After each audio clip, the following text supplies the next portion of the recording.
By far, one of the coolest additions we get in Gears of War when a new villain is introduced is getting insight on how cool their names can be. Here is what I think is every Locust and Swarm name that we know of in the franchise. Let's start with one that you may not know, which is a random drone captain that fell during Operation Hollow Storm, being named Gerst. Another drone we know was in Rom's Bloodied Vanguard, who was named Prox. Also in the Bloodied Vanguard was Jermad, who was an expert sniper that utilized the breach shot. I just said it, but Rom was the name of the Locust High General for 14 years. He replaced the previous leader, who was a menace named Shrock. After Rom's demise, it fell to his best friend Scourge, who also doubled as a Locust religious leader.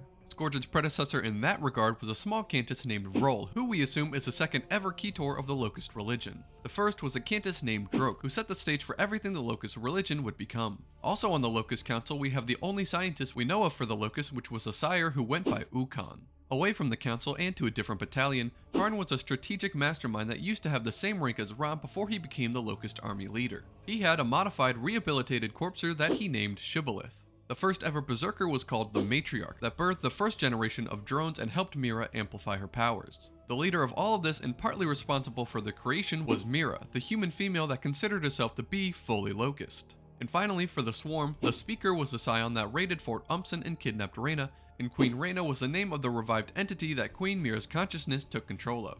And we are not dead yet.